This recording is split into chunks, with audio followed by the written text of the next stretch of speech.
From the Kiss 92.5 studios in Toronto, Canada. Ladies and gentlemen, This is Roz and Mocha.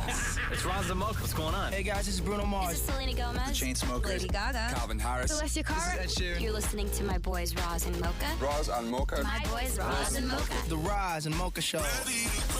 Between Roz and Mocha, who is your favorite? Mocha. You guys are so funny, man. Congratulations, Lisa! Wow! You just won $1,000. It's amazing. Y'all just made my entire morning. Keep it up. You guys are awesome, man. This is the Roz and Mocha Show podcast. Mocha, can you please hit the breaking news sounder, please? Yeah. The Roz and Mocha Show. Breaking news. Okay. Boom. So I'm going to say this now just because the press release went out a little while ago, so it'll hit you up today at some point. Okay. But I announced yesterday that June 23rd will be my last day on ET Canada. Hold on, what? Yeah. You announced it where? I told the staff yesterday that Whoa. What? Why? Hold on, that's not like Really? like June 23rd of this year? June 23rd. Yeah. Yeah. What the hell, man? Yeah. Yeah. So, geez. Hey, first of all, Yes. ladies and gentlemen, please, a round of applause Right. Thank for Roz, who's been just killing it on ET for the past 17 years. 17 Wow. years since ET Canada's inception. Fun fact, I was at the launch party for that. You and I had a conversation. I know for a fact you don't remember. I have no memory. Man. I'm But very- why? I was in high school. But congratulations. Thank you. Why? For everything that you've done. Yes. And to David Morey's, are you... Yeah, I can Prepared? see. Yeah, You no, wanna talk absolutely. about it? Yeah, it's sort of, it's not one thing, and I wish it was one thing because it would just be a whole lot easier to explain. But Can you give us something? yeah, no, I will. Over the last 2 sort of years, like during COVID, right? Mm-hmm. I didn't know how I was going to come out of all that, but I knew that I was going to come out of it different, right? Mm-hmm. And one of the things that happened was, as you guys all know, is I came out of it with a book. Yeah. And I can work 2 jobs a day and write a book. I can't work 2 jobs a day and launch a book. And I put so much of myself into this and so much heart and just everything else that I need to sort of give it, even if it is for that short window, I need to give it my sort of like all my attention because I think it's really important for people. And I hope that it does what I want it to do, which is, help people. So there's that, and then there's the other aspect of it is that I've been present over the last couple of years because of COVID, because I haven't been traveling, and I've been spent a lot of days working from home, and we figured out tech-wise on how to do everything and make the show look great and all this other stuff. But I felt like I was a little bit more present. I was more present in my life. I was more present for Catherine. I was more present for my kid, Roxy. And the idea of going back to something that resembles what my life was like before all of that is just a no-go for me. I can't go back to I can't go back to that because it would hurt too much to go back to that. Right. Because I know it's not like saying goodbye. It's just sort of going back to what life was like before everything. But to me, it's too much at this point. And so I'm gonna 17 years, and June 23rd is going to be my last day on ET Canada, and it's been a hell of a run, and I'm certainly, I don't feel like I'm done with television in general. There's other stuff that I would still really like to do eventually, but I'm just going to take some time. I'm going to launch this book, and then, Sit? Are you just going to sit?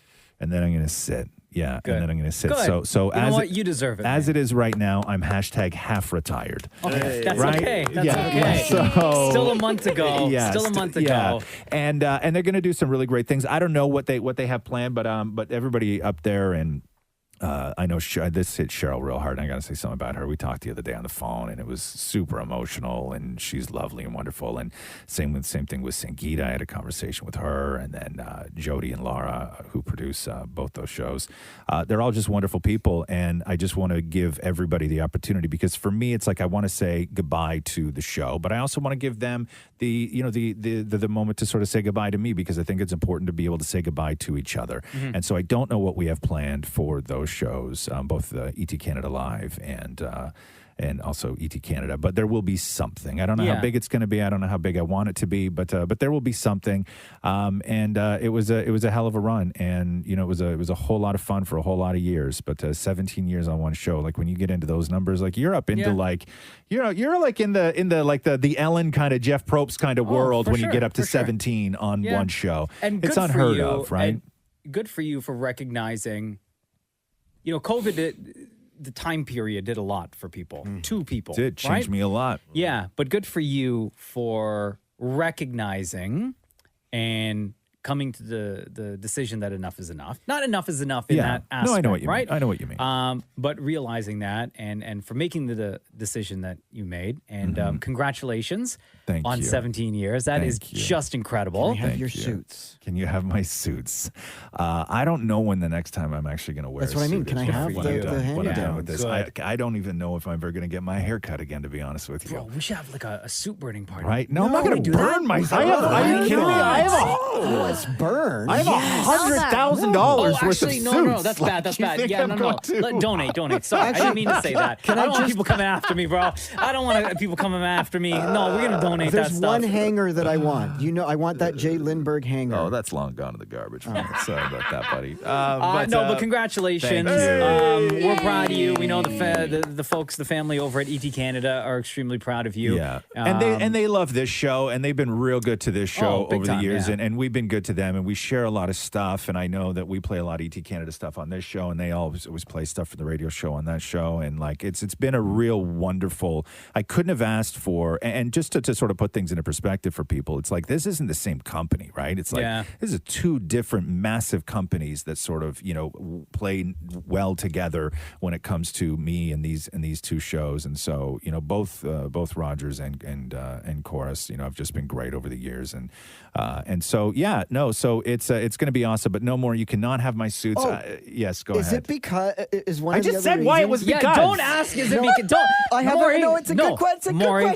Is it Okay. because? Wait. No. Just before you say anything, okay? Yeah. We've had some real nice moments. Yes. In the past almost 8 minutes now. Okay. Yes. Think about what you're gonna say. Yeah. Okay. Okay. This better be Now- a serious, heartfelt, It's not that. nice, Okay. No. kind No. Yeah. statement. No. You better not be taking this man's serious work, serious statement from the heart, Yeah. and make a fool out of him right now. No, I it's will not not allow nice you or to do kind. that. It's a legit question. Okay. Go ahead. Is it because you now wear readers that you can't read the teleprompter? Stop it. Oh, come on. I knew Deepa would love that. Stop. I met Deepa on that didn't show. love it. I met Deepa on that Deepa was show. an intern on that show, right? Yeah. So Didn't answer my question. No more. It's not because I need glasses, you jerk. Jesus, man. So anyway, thank you for everybody for listening and allowing me to sort of do this on this show. But June 23rd is going to be my last day on ET All right, Canada. buddy. That's amazing. Congratulations. Thank we love you, man. Thank you. The Roz and Mocha Show podcast. If you haven't done so yet, head over to rosweston.com. Pre-order his memoir, A Little Bit Broken. It's out on September 27th. Thank you. And as it stands right now, we've said this since you made the announcement of the memoir. Right. Because the biggest question, the only question from Dammit Maury was, am I in the book? Right. And the book hasn't been finalized yet. Well, I mean, it has, but I can make changes right up until the last second, I guess. That's what they told me. Breaking news. And up until the last second, Dammit Maury has that time to work his way into the book. Yeah, because Maury had said, hey, am I in the book? And I said, no, but you have until the end of July, I guess, to work your way in the book. And then since then, Maury has been in the book and out of the book. As it stands right now. Showed up to a family barbecue in a sweater that had the cover of my book on it and a QR Passover code. dinner. Passover dinner with a QR code on the sleeve. Somebody could just like scan their phone on it and buy my book right there. I'm like, that's a great thing, man. You're in the book. And then a couple days later, he did something to screw it all up, and he's out of the book. And this has gone back and forth. Recently, I think it was last week, in one show, yes, Maury was in the book and out of the book like 4 different times. Yes, yeah, and it happens that quickly. Yes. So in Damn It Maury's desperate attempt to make it into your memoir, Roz, you called in the big guns and went to his grandmother, his Nana. No, yeah, I know. And had Nana call you at home to ask what the hell. Calling his grandmother. Come on, man. Hello. Hello, is this Roz? Yeah, who's this? Oh, hi, I'm Maurice Sherman's grandmother. Oh, hi. Hi, how are you? Really great. How are you? I'm fine. Listen, I heard by the grapevine that you're writing a book. Yeah, I am. Oh, very good. But then I also heard that Maury's not in it. Why not? Well, Maury has he is as it is right now. I believe Maury is not in it, but I believe last week he was in it. And the reason Maury's currently not in it is of Maury's own doing. Him? Yes. Oh my God, I was so upset because he does so much for you. Yep. And he really loves it there. And yeah, I love him. I think it's great. Yeah. I love having him on the show. But I don't understand it. Yeah, but he has until the book goes to press end of July. So I told Maury that he has until end of July to work his way into the book. And, okay, as long as he's in it. Well, no. I said that he has until the end of July to work his way into the book. So if he's in the book or not in the book, that is completely up to Maury. Well, I don't know about that. I'll have to speak to him first. Yeah, I think maybe this is a conversation that you should be having with your grandson. Well, I started with you. I was very upset and very angry. Yeah, why were you angry? Because he's such a big part of your show. Right, but you understand that this is my book. Thank you. Thank you I guess you're right. Nana, you're not getting angry enough. Shut up. Yes, shut up. You knew it was a setup. Yeah, okay, Nana, on the count of 3, we're both going to tell him to shut up. Ready? 1, 2, 3. Shut up. Shut up. Maury. Nice try, sucker. Guess what? Out of the book. No. I got to be proud of him and show the book around to the family. Yeah, well, as it is right now, this kind of shenanigans is the stuff that gets you out of the book. Nana, let's just end the call. Nana, we got to end the call. Yeah. Okay, goodbye. All right, I love you. I will say this, though. I was very concerned at the beginning of that call. I thought something bad happened to Maury. Right. Right? Oh, yeah, because it's Maury's grandmother. Yes. Like, why on earth would Maury's grandmother, in the amount of time we've been doing this show, 13 years why now. would she call me? Right? I was just about to write something really nice about Maury to put him in the book, and then I realized that it was just all a ruse. Out of the book. No! The Roz and Mocha Show podcast. If you listen to our podcast at half speed, the conversations, some of them, especially the ridiculous ones, sound like we are way, way, way, way, way up drunk. And thank you, by the way, for your submissions, because this has become so popular that people are like on the daily being like, hey, check this out, check this out, check this out. Some people are even going into the archives and re-listening from episode 1 to find some of those convos and send them in to us. The latest one comes from Noel from episode 335, which takes us back to December of last year. And Deepa, don't you go nowhere, because... Uh-oh. Oh, no. No, what is this? Oh, no. I think my favorite now is when we hear convos with Deepa at half speed. Yeah. Because Deepa, who is not a drinker... At all. This is what I imagine Deepa to sound like when she's drunk. But this was when we were talking about Deepa's cat, Tubby. Okay. And her discovery that she had made about her cat being a brand new cat owner in front of some of her family members. Listen to this. Me, Dalal, and a few of my cousins, they were over, right? Yeah. And Tubby typically doesn't like tummy rubs. Yeah. But today, like this day, he just really wanted one. My cousin was like, rubbing his tummy. Yeah. And he was really enjoying it. And then I look over and I see this little thing just pop out. And I was like, what is that? And then I realized that it was his wiener. And I was like, oh, crap. And at first I thought he was bleeding because I saw this little, like, red thing. Oh, my God. And I was like, oh, no, what happened?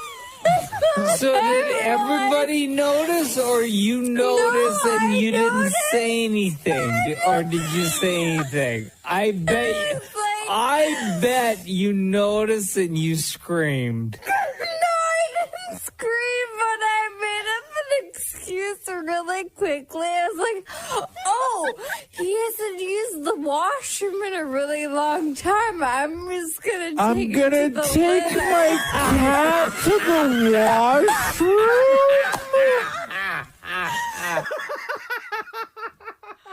Oh, my Lord. So if you find a moment in our podcast where a stupid conversation sounds like that, like we're wasted listening to it at half speed, submit it to us, please. My favorite is Mocha's laugh at half speed. I just love it. Include your name like Noelle did. Thank you very much for submitting that.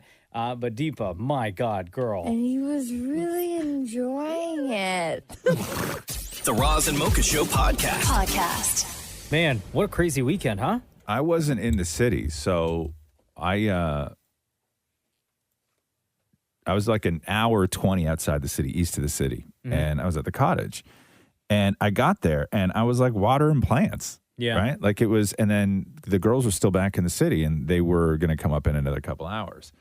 And I'm just like, it's beautiful. Like it's just the best day ever. And then I go inside, get a drink. Okay. I unpack my bag, put my computer on the table, and I'm like, okay, I should go back out and finish watering the flower beds because everything was bone dry. And it was like I walked through like some sort of multiverse where I went in and it was the most gorgeous day ever. And I walked out the door and I was in the middle of hell. Like it was crazy. I thought every tree on the property was going to come down on the house. Did you get the notification on your phone? No, because I was like, when I was driving up there, okay, it was like still in Hamilton. Okay. Right? So for us, same thing. Saturday, it was gorgeous outside. We were outside for like 3 hours doing gardening, yard work, outside stuff, right? Yeah. Cruz went in for a little bit, went in the pool. Got a notification on my phone that said extreme weather alert. Yeah. And it gave you a time. And it said... Really, huh? Like potential for... I can't remember. It said something about like... Yes, just, the potential for scary as hell. Pretty much. Yes. Right? So I was like, okay, dude, out of the pool, right? Yeah. Next thing you know, clouds start rolling in. Right. And it's so friggin' wild the way the emergency alert came in on my phone. That they can... Because it gave you a time. It said like 12:45 p.m. Yeah. Right? Get ready to crap yourself. Yes. Yeah. So we get inside the house. Yeah. And it starts to rain. And then that rain turned into everything that we saw happen. But in our area... It came through. We got hail. We got wind. Yeah. Nothing else. Our lights flickered on and off for a little bit. Yeah. Our electrical was totally fine. And then like an hour later, the sun came back out, completely destroyed like everything that we had done. So we drove out again to the garden center, picked up some more stuff, came back home and continued with the rest of our day. 2 blocks over, the power grid had knocked everything out. and like trees were down and stuff like that, right? And then the surrounding areas, obviously everything that you've seen on the news. Play the clip that I sent you. Catherine was on her way, and so I stood on the driveway and recorded myself. And so this is what it sounded like. Hey, it's very windy. Look at this. Oh my God, I just lost my hat. My hat's in the garden. It is like crazy out here. I don't know if you can hear that. It was crazy. But it is like wild. Like everything.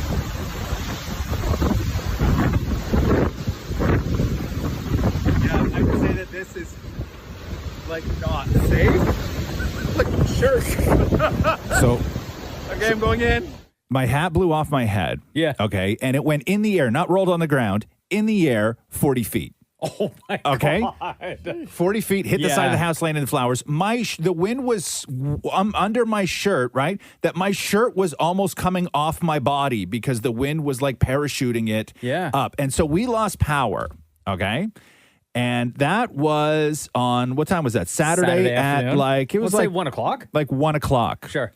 Okay. So the wind couldn't even get your shirt off? No, man, not even the wind, Maury. So here, look at this. I'll do this right now. So we lost power Saturday at 1 o'clock. And with Hydro One, if you text stat to, I don't even know what that number is. I can't read it. I need my glasses. Your readers are right there, I know. man. Okay, well, hold on. Jesus Christ.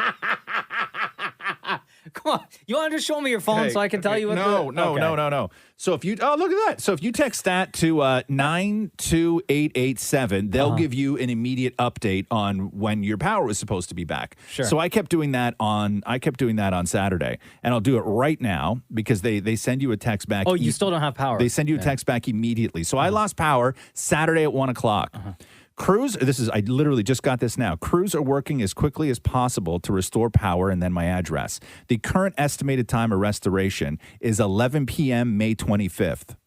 Oh. Tomorrow night? Tomorrow night. Damn. Bro. Yeah. It's nuts. Like I feel out in Woodbridge, like we have friends that live out there who in our old neighborhood were driving along the road and filmed all the power lines that had like been ripped up out of the ground. And like people out there didn't have any power up until some of them late Saturday night, some of them not until Sunday. There are places in Uxbridge who those people still have no power. I have no power right there. Bro, here's the thing though, okay? When you live in the country, you have a well.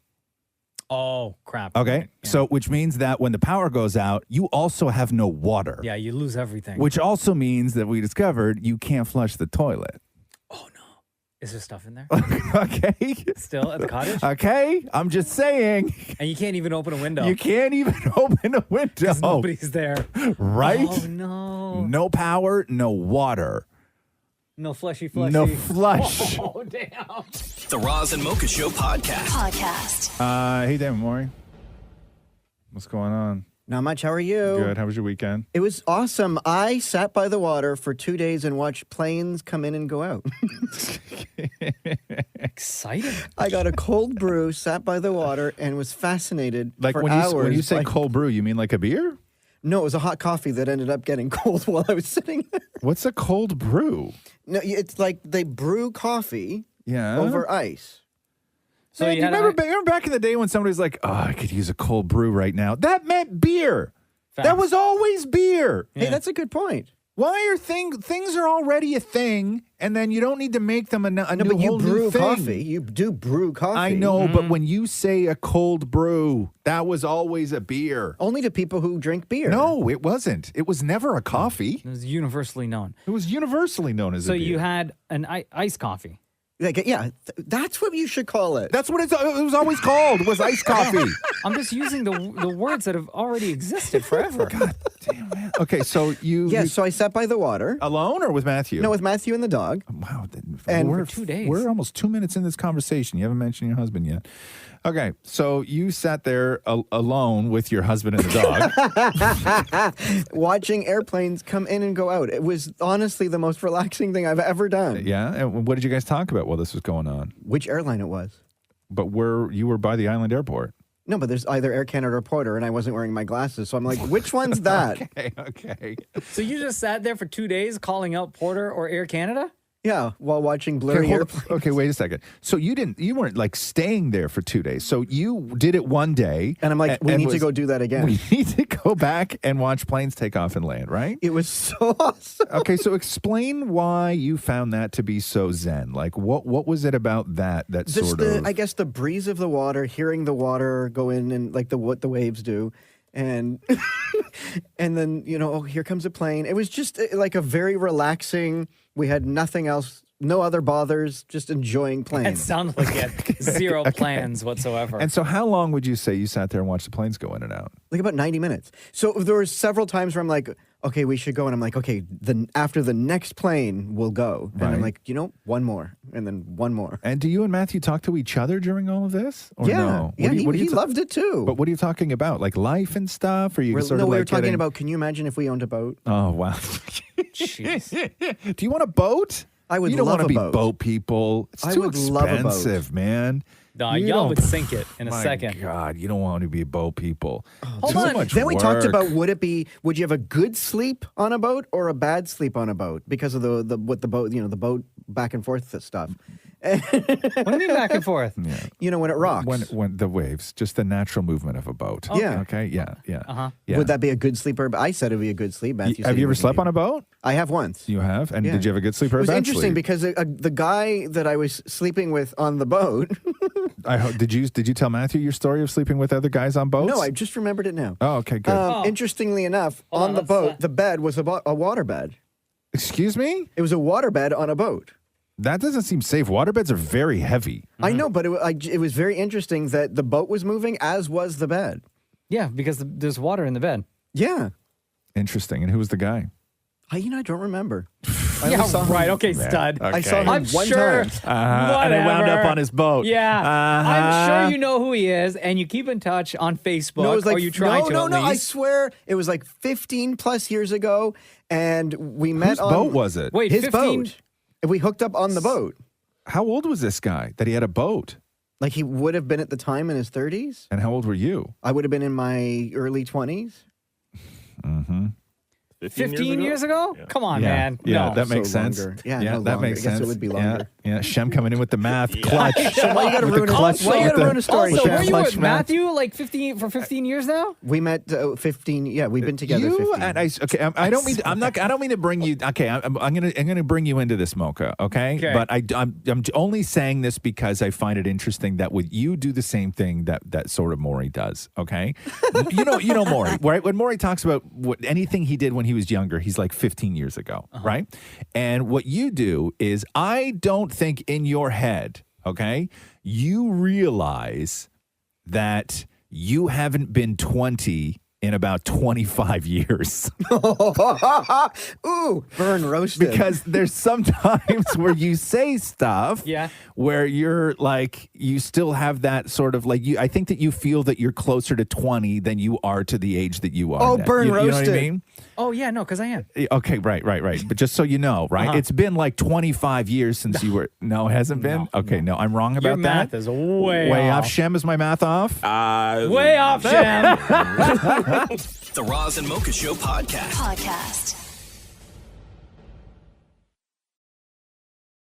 Hey, Dan, are you there? I'm here. Dan reached out to us, Roz, Mm-hmm. with this question. His wife, Emily, by the way, we have her on hold, so she can't hear this conversation just yet. But we will get to her in a second, okay?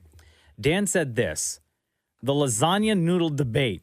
My wife and I have been together for 6 years. She puts the hard lasagna sheets in her lasagna with no pre-cook whatsoever. I mean, it tasted fine, but what is this witchcraft? I've always and will always pre-cook the noodle a little before assembly. How do you do it, Roz? What kind of noodles are you using? The flat pasta sheet that you buy from the grocery store in the box. So not the big, thick sort of ones with the wavy sides, right? No, the ones with the wavy sides. The strips with the wavy sides, right? Does the box say like no cook noodles? Good question.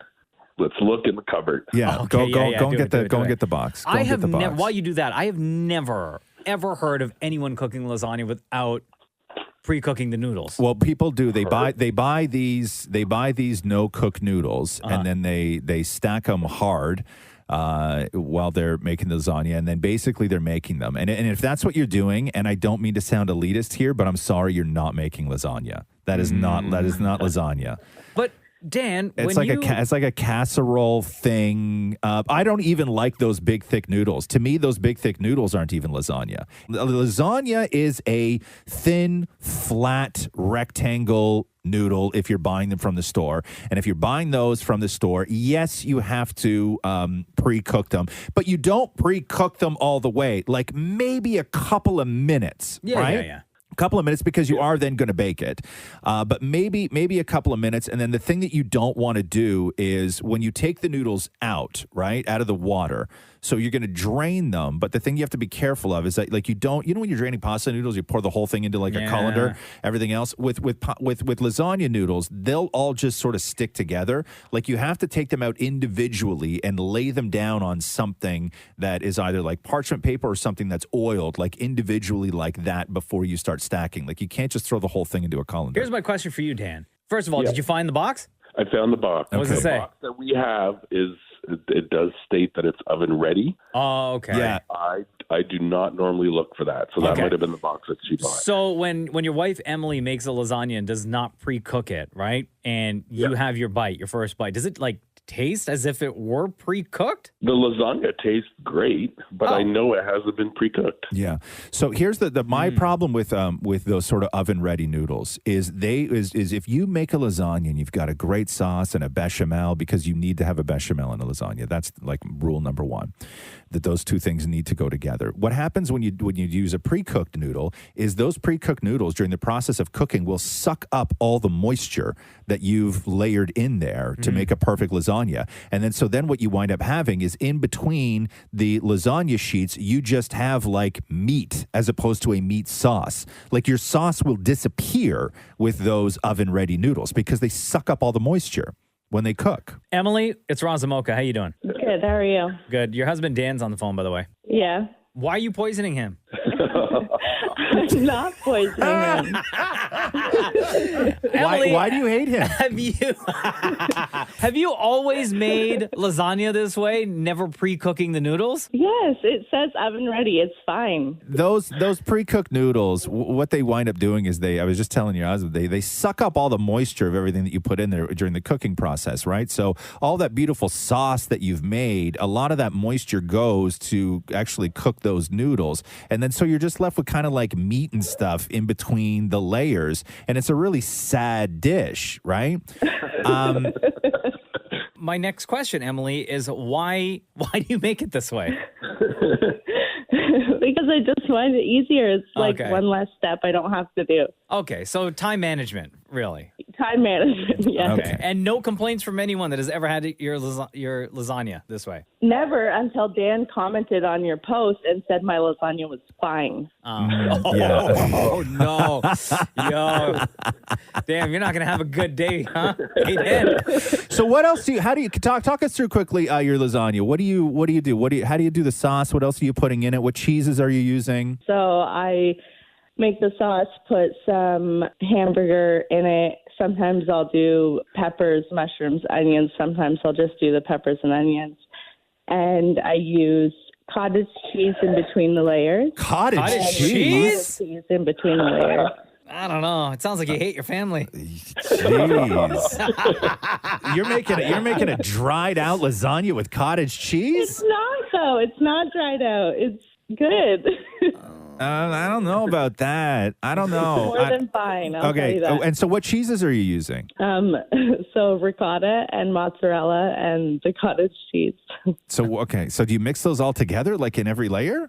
No. So I put the cottage cheese and ricotta in every layer and a little bit of mozzarella, but I don't like mix it up together. Okay. And then I put just the mozzarella on top. Right. Okay.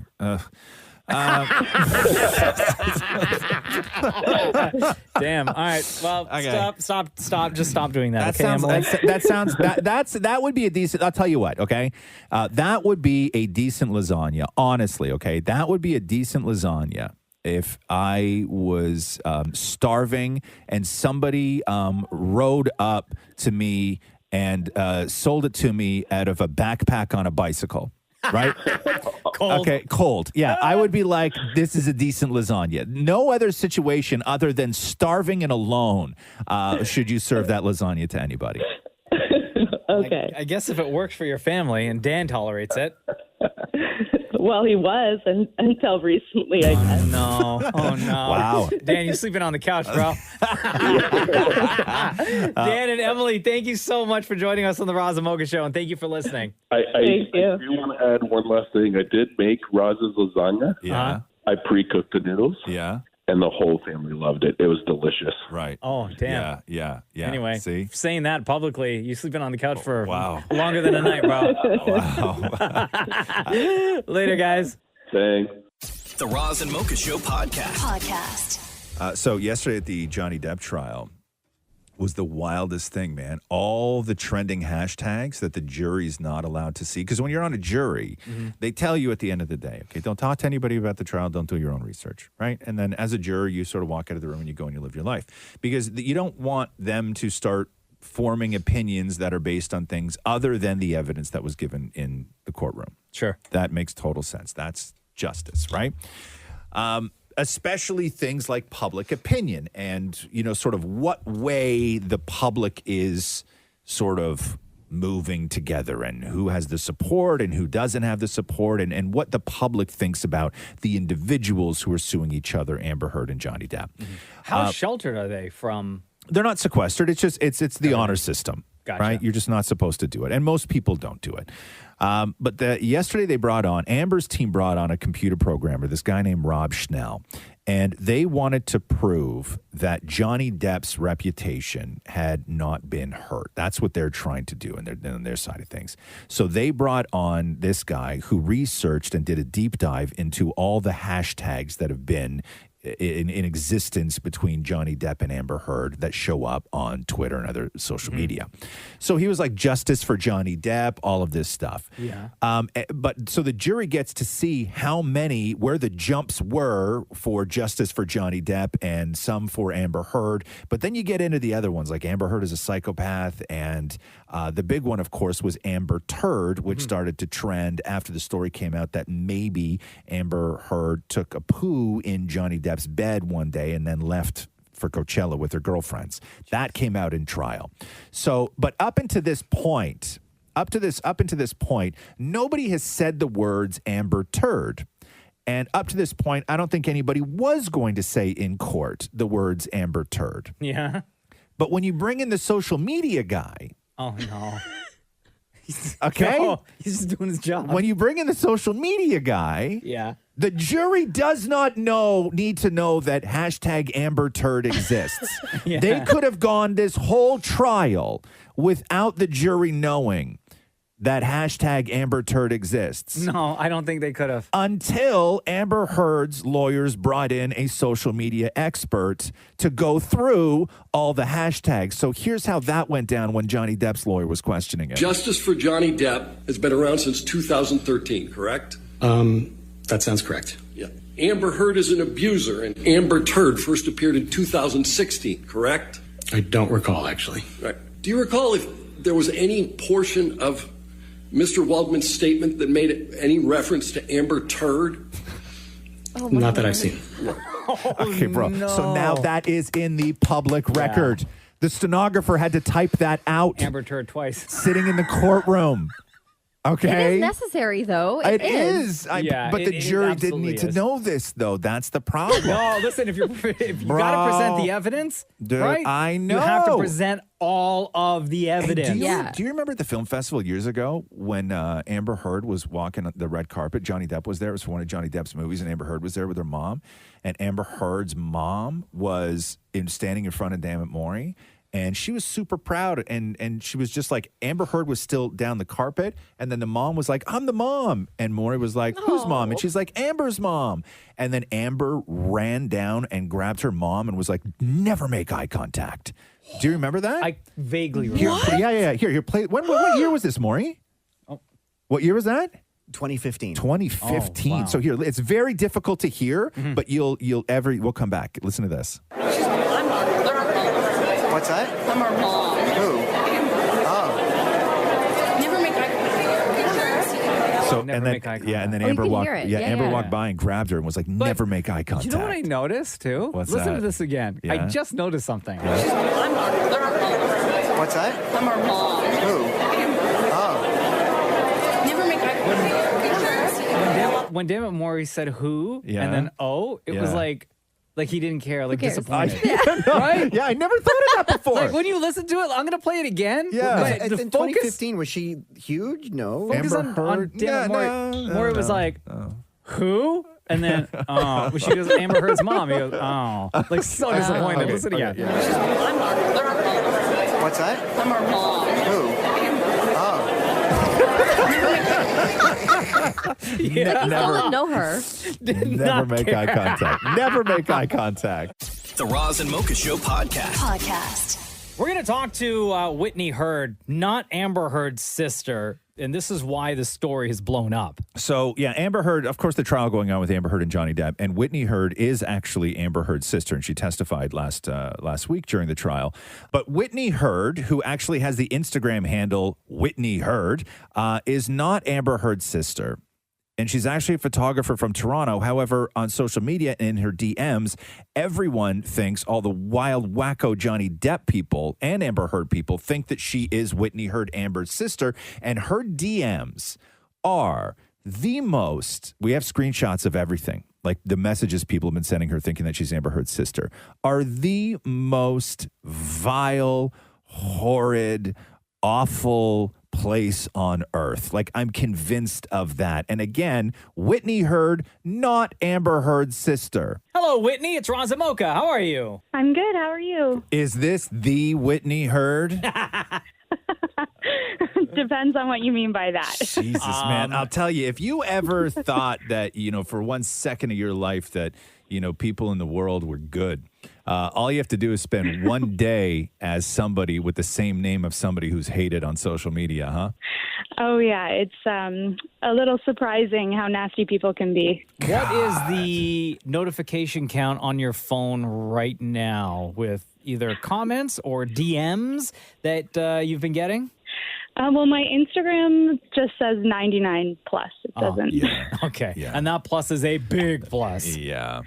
When did you first start getting DMs or reaction from people thinking that you were Amber Heard's sister? Like, when was the first one that you got? Do you remember? It was actually back in 2016, and it started as fan mail. So that was much better than this. Oh, so like what? People were like, hey, I really want to get a hold of Amber Heard. Maybe I'll reach out to her sister. And then they message you?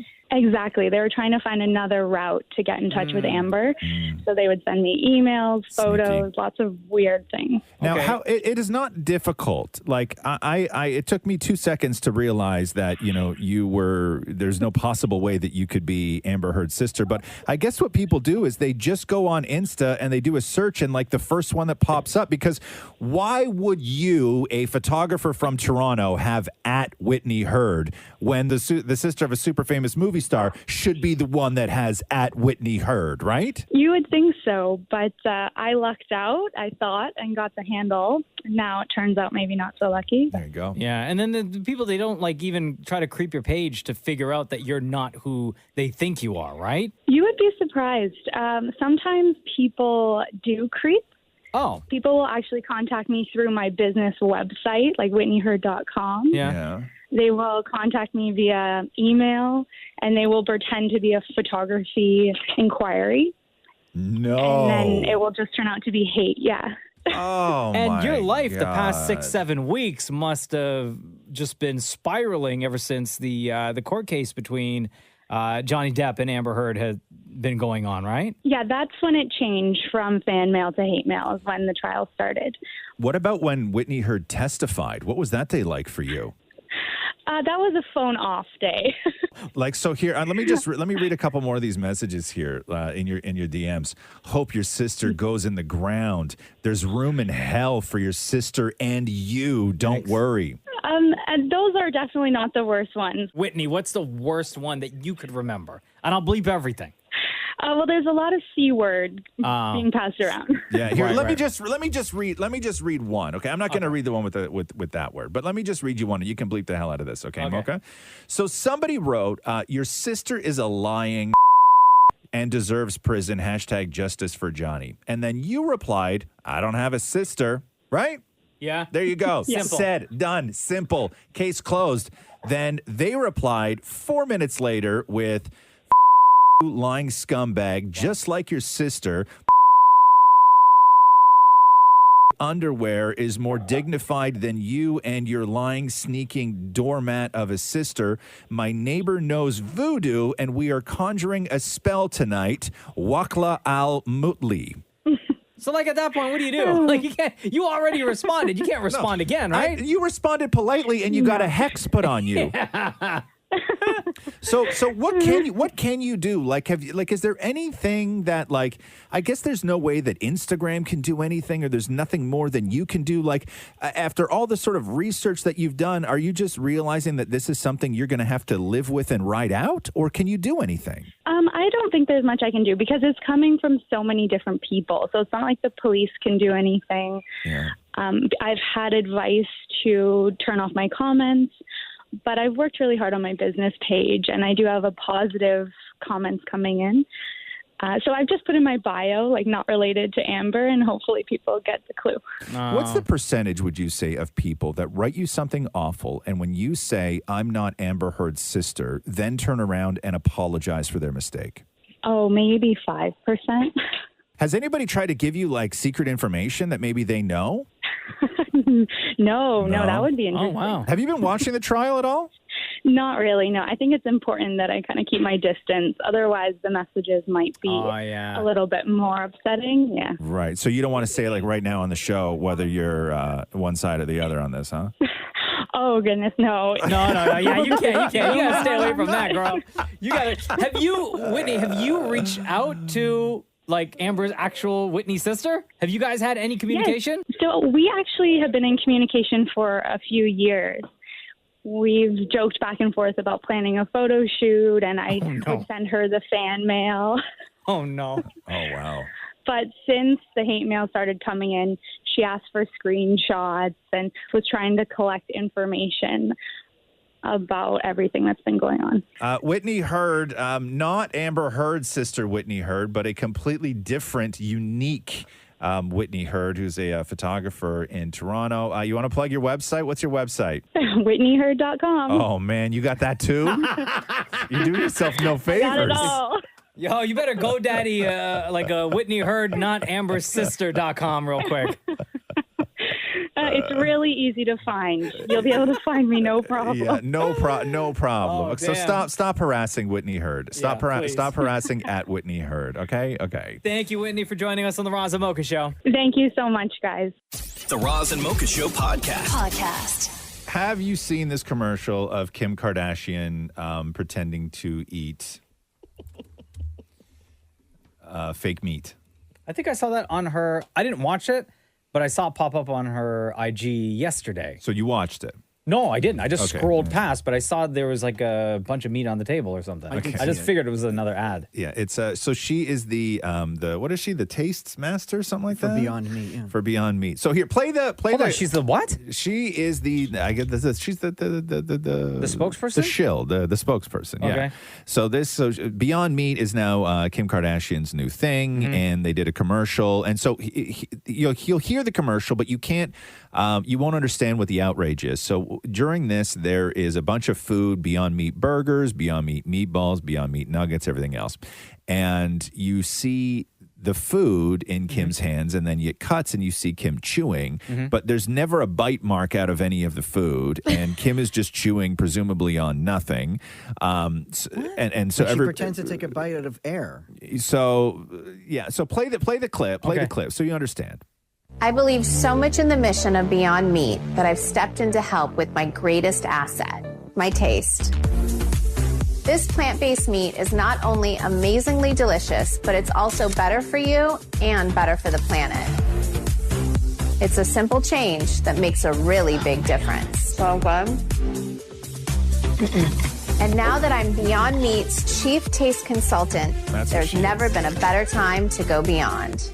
She says better butter. Yeah. Weird. Yeah, weird, right? There's never been a butter time. Yeah. I'm here for it. I love butter. Yeah. So, like, she stabs a fork into a meatball, and then she goes to pick up the meatball, and it cuts, and then it just cuts to her face where she's chewing. What? And then it's the same thing with, like, she sprinkles. But the burger one, she actually like takes a bite, but doesn't take the bite. Like you have to see her take no bite. And then there's one point at the end where there is a chicken nugget with a perfectly formed bite out of it. Yeah. And she pushes somebody away who comes, just get away from my nuggets. Right? So, like, somebody comes in and they're like, let me have one. And she's like, So why are pushes people them mad? away. Because she's not really. Because she's not really eating. So then there's one Oh. scene, though, where it actually sort of does look like she's eating. Yeah. But it also sort of looks like she's doing that move of where she puts her tongue in the corner of her, like pokes at her cheek with her tongue and chews that way. Oh, yeah, that looks mad fake. Right? Like Yeah. it sort of looks like that a little bit. Uh-huh. Have you seen, Maury, you're the actor in the room. Have you, what is your take on this? I thought this was ridiculous. Like, at least take a bite and then wait till they cut away. And then if you don't want to eat it, like, take it out of your mouth, Okay, spit it out or whatever. what about the chicken nugget scene at the end? Is she really chewing or not chewing? No, she's not chewing. You don't think so? No, not at all. Okay, here, watch the watch. Now, can you find the commercial here, Mocha? Oh, jeez. Have you seen this, Deepa? It's on her. No, I on haven't. You have not. but- Okay, watch it. Go on her Instagram right now. Beyond Meat's Instagram. Yeah, go to Beyond, and also it's on Kim's, I think. But yeah, go to that and take a look. Watch the end when the chicken nugget, and tell me that she's. Is it a real nugget in her mouth, or is she or is it the tongue? My taste. This plant-based meat is Because not for some reason people are losing their minds over this. better for you. She doesn't even sound excited about this. She No. sounds like bleh. Yeah. So Yeah, she ain't eating. Okay, no, she's not eating it all. No. But wait till the end. Wait, you tell me the nugget scene. Is that tongue or nugget?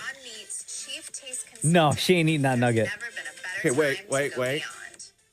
So she's No. not eating that nugget? No, You think she that's ain't tongue? Not eating. No. That's tongue, not Yeah, nugget? that or something else. Yeah. Gum, a big wad of gum. I don't know. understand. You pay a makeup artist, $12,000 to do your makeup for that day. And taking a bite of something looks ugly. It's messy. And your lipstick is perfect and the gloss and everything else. I maybe understand you don't want to shoot Kim Kardashian over and over and over again taking a bite because you can't afford it. Because you're going to take a bite. It's going to be a little bit of a soft focus. You're going to then have to stop down, redo all her makeup because she's got a little bit of taco juice on her chin. And then next thing you know, you've quadrupled your budget. We have to do this efficiently. So you're not actually biting and you're fake chewing. But the nugget at the end, I don't know if that's nugget or tongue. I'm wondering if this entire thing was thought out to get people to talk about it. No. Like they No, purposely no, said, no. don't take a I bite don't because that's a know. very Kardashian thing to do. It's brilliant acting on her part, I must say. You think it's brilliant acting, Shem? Brilliant. Come on now. I think it's brilliant. Listen, who cares if she's eating or not? Well, obviously people do. I don't. People do. She's being angry for no reason. Let me watch this again. Okay. Brilliant acting. Look at this. Mocha's really into this. As you I should got be. to I got to analyze. Okay, there's no bite out of that burger. No. And there's no bite out of the taco and there's no bite out of the meatball. But wait for the nugget. You tell me if that's tongue or nugget in her mouth. She's not eating. If you were just tuning in right now, I apologize. You have no idea what we're talking about. No, that ain't nugget. Kim Nah, Kardashian, nah. Kim Kardashian Nah, is the nah. new spokesperson for Beyond Meat, and she did a commercial Nah. where everybody's going in on her because she appears to be eating in the Brilliant. commercial, but she's fake chewing. Like, you know what? Like, I think there's a part No, two of this there's- that's going to come out. I'm convinced there's going to be a part No, two. No, that there's no last way. scene. There's no way. That last scene with the chicken nugget. Yeah. It's not nothing. It's Yeah, something yeah. that she's chewing. It's Right. not chicken But nugget. they didn't show her take a bite of the nugget. No, No, it they didn't even show it. No, idea. because She taking never a bite took a of bite out of something anything. is one, it's ugly, and two, it ruins makeup. I don't care if And she's it- chewing gum. It's brilliant. The Roz and Mocha Show podcast. Roz and Mocha's Fix My Life. What advice can you guys give me? Okay, so my question is, Got a problem you can't fix? Roz and Mocha got you. Hello, Lena. It's Roz and Mocha. hi, how's it going? Good. How are you? I'm all right, yeah. Yeah. Doesn't sound like it. What's be going better. on? How do I do things for myself without feeling guilty. So you wrote this, hey, Roz and Mocha, fix my life. I had a really rough time this week and have been bottling things up and had a breakdown at work on Tuesday where I had to leave early. I don't think I've ever had something like this happen. I'm taking the rest of the week off and running some errands, just doing things on my own, but I feel guilty. I should be at work. I'm trying to relax my way, but others see it as maybe being lazy or trying to play hooky. So obviously something is going on. What triggered all of this? What's happening in your life? We had the fire at my home about 2 months ago. We've been living at my kids' grandparents and then in the trailer on their yard. And then they have crappy neighbors who called parking, so our cars were getting ticketed. And then so now we have to do extra back and forth. Thankfully, they don't live too far. But there's just a lot of stress at work also with basically I was away for a week, so everything got backed up and nobody does anything. So I felt like I had to catch up with everything, but nobody was helping. So who's calling you lazy? Because you said you feel like people are thinking that you're lazy. So has conversations happened where someone said to you flat out that you're being lazy? No, but you could just feel it in the air. Maybe people think like, oh, maybe she just wants some days off. But who's saying that? People at work or people outside of work? It's an Asian culture thing. We just need to understand. So no one is saying anything. This is just your perception. Exactly. So you went to talk to your boss. Yeah. And you told your boss what? I basically told her, I'm like, I don't know what's happening. I think I'm having a panic attack or something. I just need some time off. She was very understanding. She said, take the time you need and don't force yourself. She was understanding. It's more, in my head, I'm feeling guilty. Like I feel like I had work to do and I should have been doing work. So now you're not at work right now. And you are still during the day going out and running errands, but here you are supposed to be so broken and distraught that you can't show up to work. And if you can't show up to work, how can you possibly go and run errands and do all your groceries and stuff like that, right? Right. Like when I say errands, it's also like things I typically would find joy in. Like I'm the type that likes to go to fancy, bougie grocery stores and relax and go find something cool and try something new or like, So are you sort of over the breakdown? You know what I mean? Like, are you still crying all the time? Are you still upset? Do you still feel that you need time? I tried driving by work. I'm like, okay, I'll go into work. I don't think I'm exactly 100% ready to go back just yet, but I definitely I've stopped crying and I feel like the cry did help. Why me. do you feel you're not ready to go back to work just yet? I think part of it is embarrassment because I was bawling my eyes out at work when people didn't really quite understand maybe. Right. I was fine maybe So morning. that's you are not, you're not going to work because you still feel the way you felt. You're not going to work because of how people may look at you for feeling that way. Yeah. Right. So you're fully capable of going back to work. You're not in that same state anymore. Now you're just worried about being judged. There was a little bit of anxiety as I was driving by, part of But the anxiety is because how you're perceived, not from what led to the initial meeting with your boss, right? Yeah. Yeah. Well, you got to get over that. Okay. Serious question. Are you depressed? Not right now. I think it was just keeping everything I haven't cried like that in a long time. Yeah, you needed it. You needed it. It needed to happen.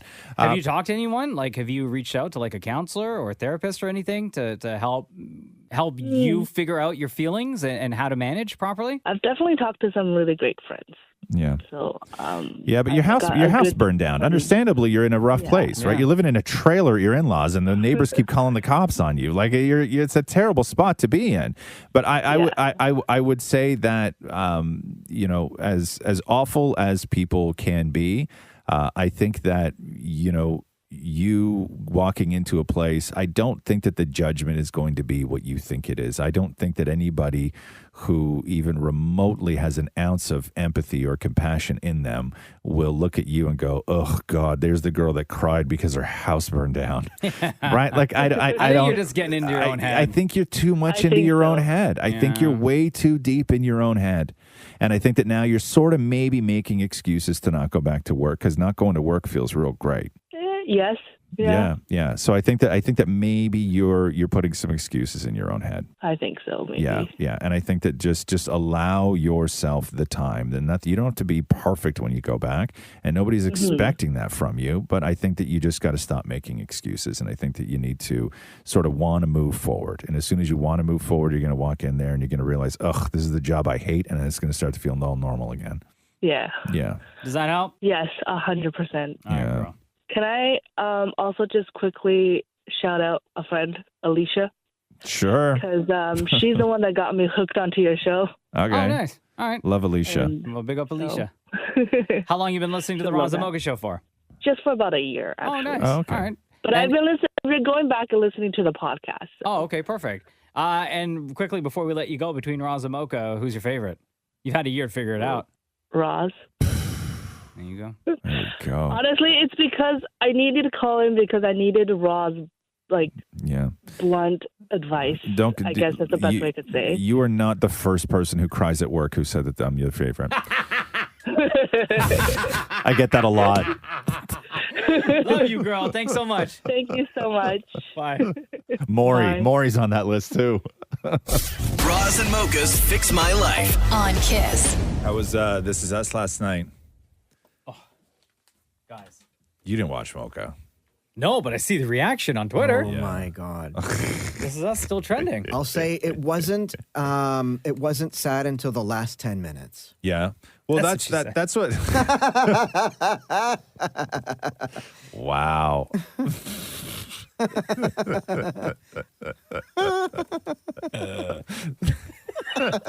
I shouldn't laugh that hard at that, man. That's what she said. Stop it. Shut up, Maury. I don't need you getting in on this now. Okay. Oh my God. Can I just say they ended it really well? Like, it wasn't a big grand finale like they did on Friends where they all put the keys on the counter and did some big ending thing. They ended it perfectly like it needed to be done. Like, how did it need to be done? Just where it was like a subtle ending. Like, I'm going to go off and do this. And I hope that we stay to, even though Mom died, we knew she was going to die. It's not a spoiler. Spoiler alert. It's not a spoiler. Even though Mom died, let's not, like she was the glue. Let's make sure we stay together. Right, gotcha. Mandy Moore? Yeah. Okay. Rebecca. Because she had said that the second last episode was the crusher and that the last episode was I think she described it as that was the hug, right? Did it feel that way? It absolutely did. And you know what? The very, very ending was back in the caboose again. Kibbutz? Not the kibbutz. The caboose. No, yeah. The caboose. Okay. Back in the caboose. And why can't I say that word? Back in the caboose. The back of the train. Yeah. Thank you. Yeah. Back at the end of the back of the train. And Jack and Rebecca finally are reconnected. And they got to say their I love yous. Mm-hmm. And Jack is who? Her husband? Yeah. Yeah. That passed? And okay. He says I love you. And they reference back to pin the tail on the donkey. Yeah. They do. Sham, you saw? No. Oh, you didn't watch? No. Oh. You didn't watch Sham? Why? Mocha, Basketball, can I man. just pause for 1 second? You have this thing, Mocha, where Maury starts to cry. It is the greatest moment of my life when Maury cries. You do everything you can to get him to stop. No, because he just said, I'm surprised that Sham you didn't do watch. everything you can to not get him to cry. Do you not like it when Maury cries? I don't care. No. See, I do. Oh, okay. Okay? I really like it when Maury cries. Oh, okay. Go ahead. So what happened in the back of the train then? It's this metaphorical bed where they sort of reconnect. Metaphorical bed. Yeah. How do you not love this, man? I don't understand you. Okay, go ahead. Metaphorical bed where they sort of reconnect, like they're off to heaven together. Yeah. They're, she says that she's scared, and he's like, it's okay. And she talks about how, but I don't want to stop being there for them. And he says, you will always be there for them. And then they look at each other and said, I love you. But what's really sad about this whole thing is it really makes you, and people on my Instagram said this too, that it really makes you think about the future. And I'll tell you, it really does. When Randall was writing his eulogy, I hate to say it, I was mentally thinking about writing my dad's. And how hard that must have been for Randall. Yeah. Is anyone there? Yeah. So what about Pin the Tail on the Donkey? Why was that so significant? Because when they bought Pin the Tail on the I didn't want Donkey. to ask because I thought you were going to yell again. No, this is no. That was the number one thing that stuck out of my mind that I wanted to ask about. You started talking to Shem. because That's why I got mad. I thought Shem would comfort me. How could you not have watched the Shem, I need Shem to be leaving me quiet. here on an island? The Dallas Mavericks beat Golden State yesterday. Yeah, okay, stop it. Stop it. Touch a ball. God, my God. Shem. No, One night, like we waited 6 years for this. don't make the. Talk to me about Pin the Tail on the Donkey, Maury. Because when they had the babies, Yes. Rebecca and Jack. Yeah. They went looking. They were at a toy store and they saw Pin the Tail on the Donkey, and the photo on the cover of the box was a family that was exactly like theirs. Okay. 2 white kids and a black kid. Oh. And Jack was going to put the game back and oh damn, what did he? I have to find this. Do you have a minute? No. Not real.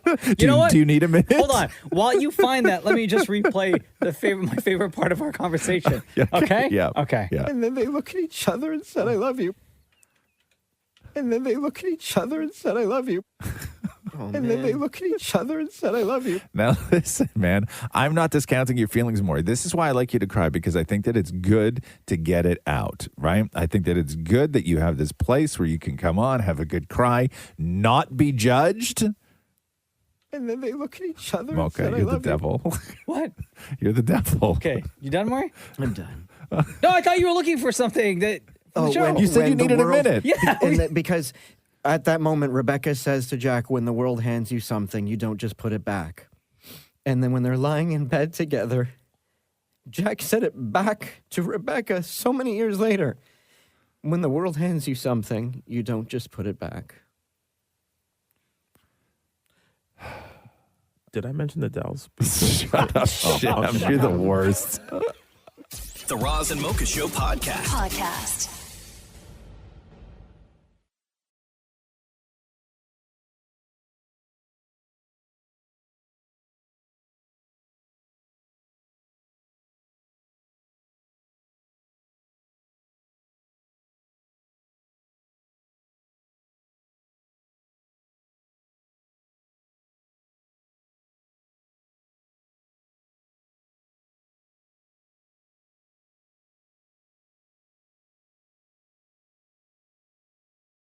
Going into the long weekend.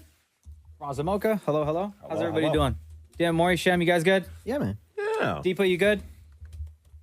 Oh, hold on. Deepa, are you there? What's going on? Nobody can hear me? I can't hear you. Hold on, wait. Oh, no. You have a look of panic on your face right now. Hold on. We'll take care of it. Don't worry about it.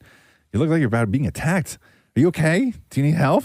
Jesus. I gotta reset something here. Okay.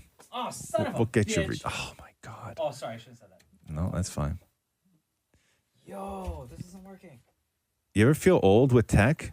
No. Like, are you at that age now? I'm at that age. Are you? Yeah. What was the last Everything. tech? Everything. thing that made you I feel think way? that the great thing was, and I started to think differently about my dad, because maybe he wasn't oblivious to sort of tech as he was. I think that you just sort of not give up, but you put all that in the hands of the youth. Like once Roxy got to 12, I stopped learning new things around the house when it comes to tech. Oh, really? No, she does it. Oh, so if you need something, you're like, "Hey, Rox, can you help me out with this?" What Or input can does you do- what inputs the hockey game on? Oh, okay. She's And like you're 4, right? Yeah. Will you call her in from another room? Yes, all the time. Oh, Yeah. Even if she's like busy doing something. All the time. And it's like, she's oh, she's 12. She's yeah. not busy doing something. Like homework She's and stuff. busy doing 12. Right? Which means that my hockey game supersedes whatever she's got going on over in that other room. Deep, are you there now? Hello? Oh, there we go. Okay. Yeah. But yeah, no, I think that when you get to a certain age when it comes to tech and you have kids, you happily just leave it all to them, because I just don't want to learn new stuff anymore. And so Rox now just takes care of it all. Wow. All of Yeah. it. Cruz all of it. is 5 now, so he's learning all that. Like you can turn TV on, change channels. Yep. Gets his Nintendo Switch, and you can like, fiddle around and play all the Right. games and stuff. Bro, wait till they can fix your computer. Yeah. Yeah. My that's- favorite is watching my dad use the Google speaker. Oh, He'll God. be like Do in they the have one of background, those in their house? Okay, Google. that song that you played yesterday. No, he doesn't. Yeah, I think he'd be Frank's like- smarter than that. Come on. No. And then That song you played Donna yesterday? behind him will be like, no. Google. No. Maybe you know what I'm thinking that maybe that is what some couples need. You know what I mean? Not like I'm never one to say that bringing in a third to spice up a marriage is ever a good idea. Oh, God. Right? I've said no to that. No, you haven't. You're such a liar. You are please. such a liar. But I will say that I think that maybe something like for your parents, Frank and Donna Maury, maybe bringing in Google or Alexa was a good thing for them because it gives them someone else to talk to in it's the the house, funniest thing, especially when they're drunk. other than your partner, right? Yeah. Like it gives you somebody else to talk to. They argue over who's going to talk to Google too when they've been drinking. No, hey, Google, no, I want to do it. I want to. Okay, Google. No. It sounds. You got to do it like this. Okay, Google. Like Google only responds to like Frank and not Donna. To drunk Frank. To drunk. I don't have any of that stuff in my house. No, I know you that don't. stuff is disabled on any device that comes into my home. I have no automation or anything. We have Google in Nothing. every room of the house. You do. No, I love it. Both Oh, bathrooms, God, the that's bedroom, and the living room. I love the automation You on do. everything. Yeah, I I need it in do my life. not. Shem, Makes are my you life cool with that? Easier. No, hell no. No. Listen No, to huh? all my business? No way. Come on, Do your man. parents have like any of the automated stuff at home? My parents. Yeah, okay. My parents. But, what's going on with this? Deepa, did your parents install Google in your house to still keep tabs on you? No. They were against it. Oh, Roz. Just got it. The Roz and Mocha Show podcast. Oh, what a day, huh? Yeah. Everybody good? You're good, Mocha? Yeah. Yeah. Okay, cool. Yeah. This school shooting is terrible, man. Oh my God, my heart, man. And everybody's just, I just hate that everybody has an opinion. Everybody has like a way to fix it. And I don't know if there is. I mean, of course you need people. It needs to be extremely difficult, like borderline impossible for somebody to get a gun. Like it just like, I just don't understand why it's not that way anyway. Like if you really, really want one, you should like really, really, really have to do some incredible things in order to get one. And then you get one. That's fine, right? But you should have to go through all of these like incredible steps, which you currently do not have to do. And this kid that went to the school, he had just turned 18. Yeah. And was legally able to go and obtain more than one gun. No word on if what he bought was used yesterday. But yes. Too easy. Way too easy. Too easy. And, and then what always winds up happening, and they haven't said this yet, but, it's only a matter of time before they're like, oh, yeah, no, we knew. He had said some stuff a couple of years ago. And then you're like, well, what the hell, man? How is a guy that you knew because he said some stuff? It's like the Buffalo shooter, right? Like they knew. They knew the guy. Well, what the hell then? Mm-hmm. Right? Who's keeping tabs? Yeah, and I understand people are busy and all this other stuff, but, this is and didn't this guy from yesterday... Yeah. Didn't he post? I read that they he all posted. They all post stuff like so, I don't know, like how it's difficult. not like there's no evidence No. that exists or that's And brand I new don't- information, right? No, and I don't. And for the amount of stupid things that you can get suspended from Instagram for, right? The amount of a nipple will get you suspended from Instagram, right? But a gun won't. Yeah, posting how many guns you have, And stuff that's like that. weird to me. And then if you want to know what the actual problem is in America, to me anyway, that's the problem, is that it's a cultural thing as opposed to a gun thing. And it is a gun thing. Don't get me wrong. It is very much a gun thing. But there is a culture that needs to be changed that will not change, because if they could ban everything and guess what? Handguns are very difficult to get, and not everybody can get one. The majority of people die because of a handgun. Yeah. Right. And it's a culture thing. And, Madonna, yesterday we were talking about her, not allowed to do Instagram Live because she put up an animated version of herself with things coming out of her vagina, right? Butterflies and things like this, not allowed to go live. But you can post machine guns on Instagram and it's not flagged or reported or anything. And that's a culture thing. Yeah. And I don't know how you, at 18, like you have to sign up and you got to give your age and you got to do everything else. They can build an algorithm to find out if I use 4 seconds of a bloody Justin Bieber song in a post and yank it. But they can't build an algorithm that says, hey, when this kid signed up, we understand that he turned 18 and now he's posting machine gun pictures. They can't build that algorithm. Yeah. Right? I think they can't build the algorithm with keywords when it comes to somebody who posts a gunshot. Like they can't build that. Of course they can. I think part of the problem, especially in the States, is the argument will always be, it's my right. I have a right to go out and legally obtain a firearm. Sure, because you do. Right? But that's going to be the number one argument. Sure, it is. But I have the right to drive, but I still have to do a year of probation with a G2 license, and then I got to go and do my exit thing, right? Just because something is legally your right, it doesn't mean that it's just handed to you. Yeah. Right? It's a privilege like anything else. And I don't know it's what just, they do over there though. No, and it's it's so ingrained in the culture and just the society. And you can look at a place like Illinois and Chicago, which they have incredible gun restriction laws, and those murders are off the charts, right? Like I don't know what you do. Chicago alone. Yeah, Chicago. I don't know what you do, but this when it happens in schools, it is just like, my God. Yeah. And I don't know, and you'll never know why somebody decides to do that. And you all try and figure it out because that's what we do. We try and figure things out. Like why would somebody do this? I don't know why somebody would do this. I don't know how somebody wakes up and kills their grandmother and then it goes and wants to kill children. I don't know. I will, and I can't spend time thinking about that. Like I can't spend time thinking about why somebody does this because I'll go crazy. I'll drive myself nuts, and you probably will too. But how do you fix it and how do you prevent it? I don't know.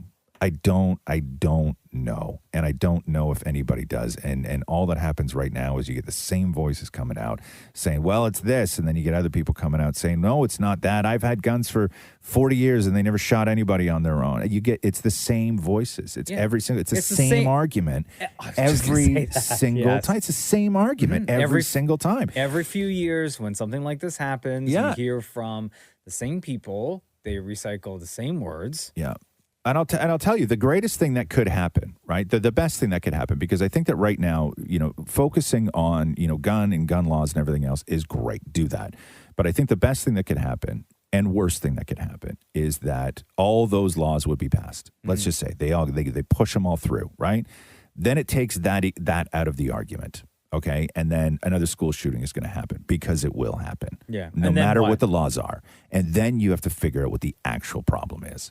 Because that's not the actual problem, right? It is a part of the problem, but it's not the actual problem. And they are so far from addressing what the actual problem is in that country. And I don't know how to fix any of it. And nobody knows how to fix any of it. The worst thing that could happen is that they got gun laws passed because they wouldn't be able to use that anymore as the reason. And they'd have to figure out what the actual reason is. And I don't think they ever will. Yeah. At the school, it was supposed to be a theme day. They were supposed to all dress nice, and it was supposed to be footloose and fancy. Yeah. Where they were supposed to do like a theme for the end of the school year. Yeah. Sad. The Roz and Mocha Show podcast. Hey, Mocha. Yes, sir. Are you ready? Let's do the news. So Rihanna and ASAP had their kid. Hey, that little ASAP baby. Baby boy. Yes. So in the time that Rihanna has released her last record, she has become a billionaire and become a mom. So I don't know what this means for the future of her music career because she's got a lot to take care of. I know. What's that? We are never getting a Rihanna album. Never getting that record, eh? No, come on, listen. You want Rihanna? Go listen to her Essentials album on Apple Music, okay? Yeah. I don't blame her. She seems happy as hell not doing music. Bro. Like, I've never seen somebody who is so good at music look so happy to not be doing it. Well, when you're making billions of dollars from not making music? Here's why. Here's for me, okay, why Rihanna to me it's not the clothing line and even becoming a mom and all of this stuff.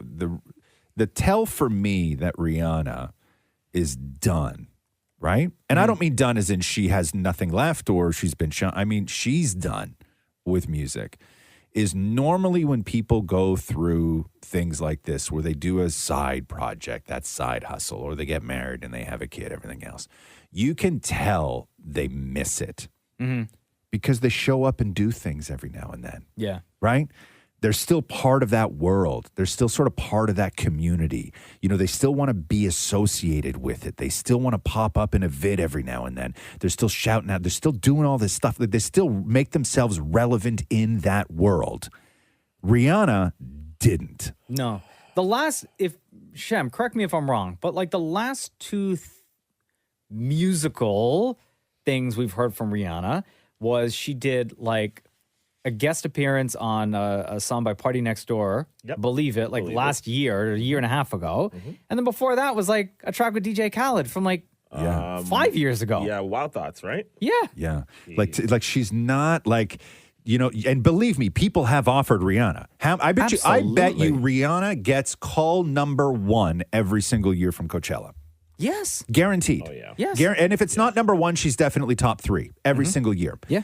And I'm sure she gets from music festivals everywhere. Yeah, but I mean the big ones that are going to pay her upwards of $6, $7, $8 million to do one show, right? Same thing with the awards shows, guaranteed, and she doesn't do it. So it says to me she is cool not doing music. Yeah, she's cool not being a part of that world anymore. Yeah, and so I don't know. That's what I get out of it anyway. I'm happy for her though. The Roz and Mocha Show podcast.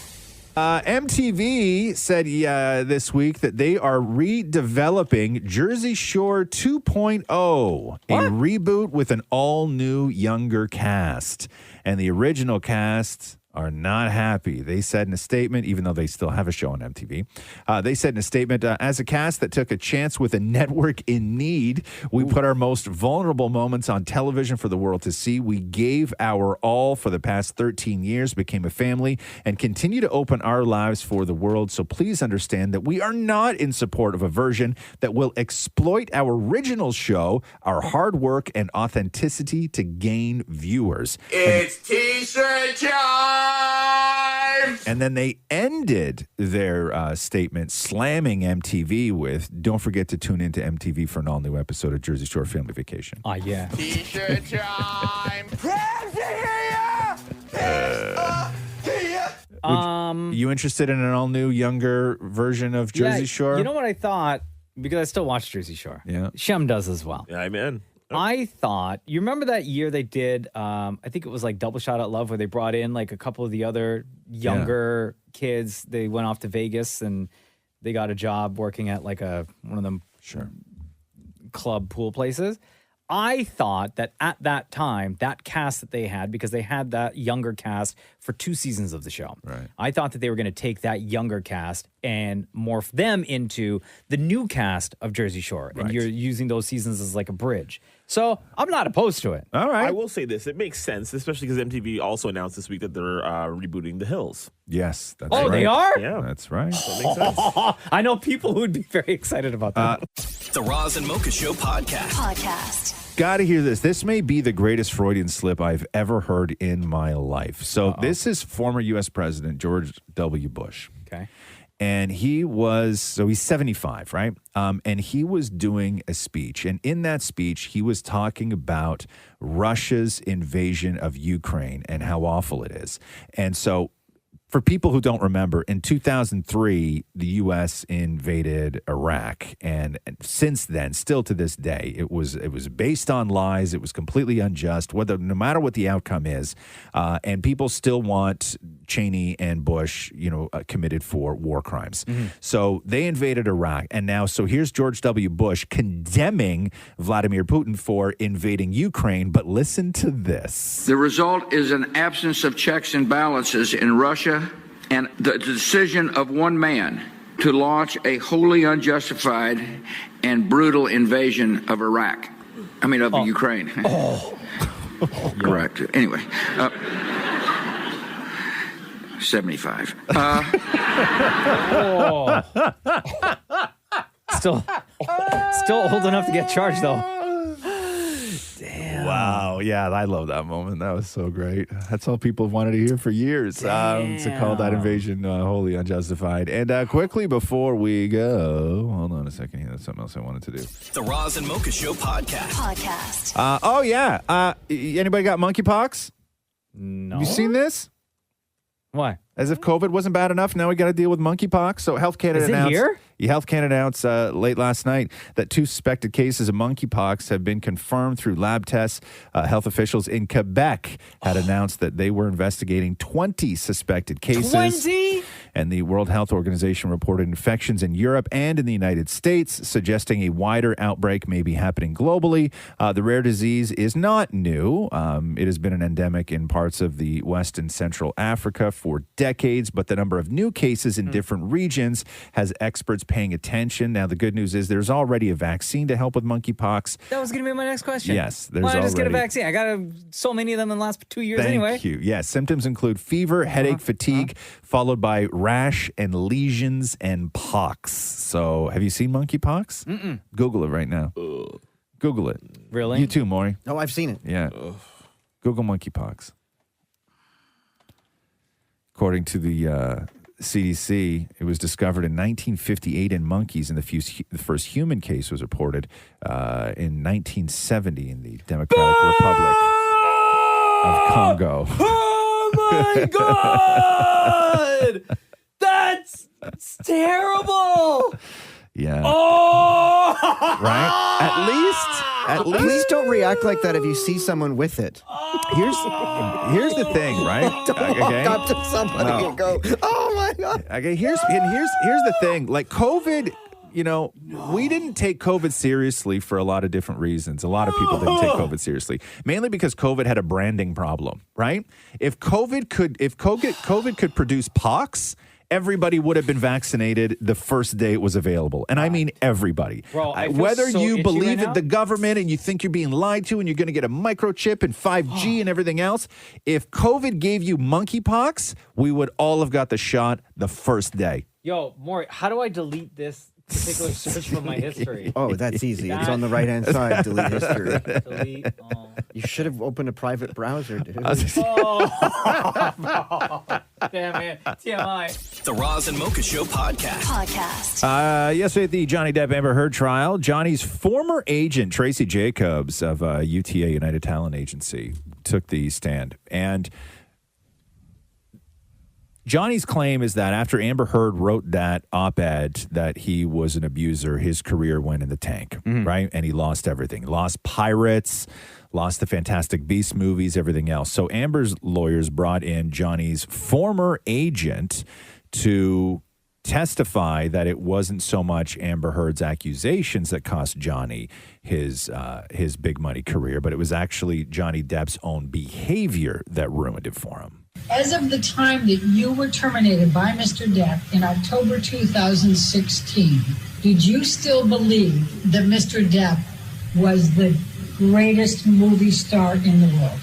No, because his star had dimmed due to it getting harder to get him jobs, given the reputation that he had acquired due to his lateness, and the question was out there about his behavior.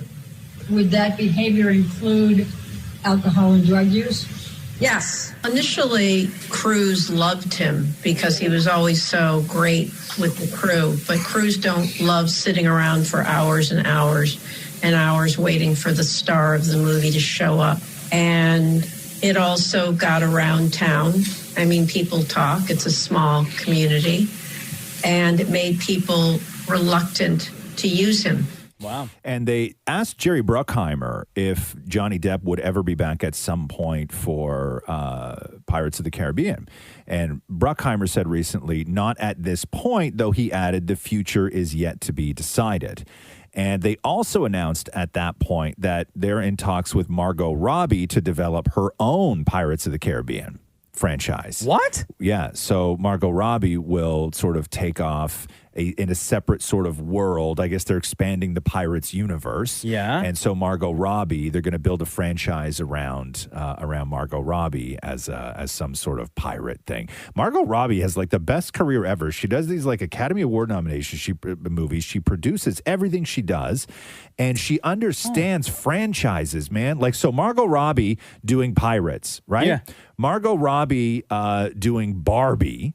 Yeah. Right? Margot Robbie also now doing a prequel set in the 60s to Ocean's 11. I saw that. That's crazy. Yeah. Good for her. She's got the best career right now. Good for her. Like the absolute best career right now. So I'm looking forward to all three of those movies, man. Yeah. The Roz and Mocha Show podcast. The guy who jumped on stage to attack Dave Chappelle did an interview. No, he didn't. Yeah, he did. Yeah, Wasn't he also just charged with like attempted murder for another guy? for Yeah, his roommate or something like yeah, that? you know, Ex-roommate? at a rooming house that he was in. So a couple of things out of this interview. He goes into the reasons that he attacked Dave Chappelle on stage. He said, "I identify as bisexual, and I wanted him to know what he said was triggering." He goes, "I wanted him to know the next time he should consider first running his material by people it could affect." And he also admitted that he was inspired by Will Smith slapping Chris Rock at the Oscars. He said, "That's not right what Chris Rock said about Will's wife, calling her G.I. Jane." He said, this guy who jumped on stage said that his goal was to stand up for what he believed in, inspired by Will Smith. So if you are the part of the debate, whether this was, inspired by, because I know we even had that conversation in here. So that's from the guy who did it himself, that he was inspired by Will Smith. The Roz and Mocha Show podcast. Let's get to SNL before anything else. Kate McKinnon. So there's a lot of people saying goodbye. Kate McKinnon, Adie Bryant, Kyle Mooney. We'll get to Pete Davidson. So here is, what did they let Kate say goodbye in the cold open? Is that the deal? So they did that skit where they're all being talked, like I guess they were abducted by aliens, and Gotcha. the FBI are investigating this. Okay. So here's Kate McKinnon, sort of goodbye. We've been in contact with the beings. They have offered the U.S. government access to some of their technology if one of you agrees to go with them permanently. Well, I can read the room. It's me, right? Sure. Why not? I always kind of felt like an alien on this planet anyway. Well, Earth, I love you. Thanks for letting me stay a while. Live from New York, it's Saturday night. Was she crying? She got emotional. Yeah. Of course. Love Kate McKinnon. And then over on the weekend update desk, this is sort of where Pete Davidson has done his best work on SNL, and it is where Pete Davidson got to say his goodbye. Thanks. Hello, Colin and Che and millions of people only watching to see if I bring up Kanye. Look at me when I started here. Like, back then, I was just like a skinny kid, and no one knew what race I was. And like now, everyone knows I'm white because I became hugely successful while barely showing up to work. Is there anything you're going to miss about this place? Oh, yeah, Lauren for sure. He's amazing. He's led us through the COVID era, even though the only time he wears a mask is at his eyes wide shut parties. There you go. Sure. Yeah. I got there. He always gives the best advice, really. This is all true advice that Lauren's given me. I'll never forget this. I called him and said, when I got engaged, I said, "Lauren, I just got engaged to Ariana Grande after dating for 2 weeks." And he said, "Oh, hold on for dear life." So are you officially leaving? Yeah, man. Lauren accidentally gifted me a sock, so I'm free. And then I remember when I auditioned for SNL, he looked me right in the eye and said, "I don't think you're right for this show. So let's screw this up together." And that's exactly what we did. And that's why people who don't think I deserve this job shouldn't hate me, since we have so much in common. Like, if anything, I should inspire hope, like that literally anyone could be on Saturday Night Live. And I appreciate SNL always having my back and allowing me to work on myself and grow. And, thank you to Lauren for never giving up on me or, judging me, even when, everyone else was, and for believing in me and allowing me to have a place that, I could call home with the memories that'll last a lifetime. So thank you, guys. Pete Davidson. So all the rumors a few months ago were true about all the names that were being dropped as potentially leaving SNL. And this is every once every 8, 9, sometimes 10 years, you get a big shakeup like this where marquee names are leaving. And Pete Davidson, like his impact on that show was so huge, although he barely did anything on that show. Like I've never seen. Pete Davidson was the first one, and I remember when he started, especially with the Ariana Grande stuff, when all that was going down. It was weird because SNL had always been SNL, and nobody on SNL was sort of bigger than the show, and nobody's place on SNL superseded the show, and it never became all about them, regardless of what they had going on in their life, even with big giant movies and everything else. But Pete Davidson, it quickly became the Pete Davidson show. And so he never really fit in as a cast member because it was always just Pete Davidson. Every now and then he would do something cool, Count Chocula and stuff like that. But he was an anomaly when it came to the, other people since the 70s who had been on that show because it was never all about them. Where every time Pete Davidson, and he said at the beginning of this, people are only tuning in to see if I say anything about Kanye, where nobody on that show ever had like personal stake that people would hope would come out on SNL. Like it didn't exist. SNL Pete Davidson to TMZ Pete Davidson. Yeah. Right? Yeah. But normally in the past, like people have had stuff in their lives, but it's never made its way onto the show. Yeah. It's never made its way onto the show. And it'd be interesting to see. Now they got all these faces, all these spots, open spots they got to fill with new faces. But Kenan Thompson, 19 years, still going. At what point do we start talking about Kenan Thompson as one of the greatest cast members of all time?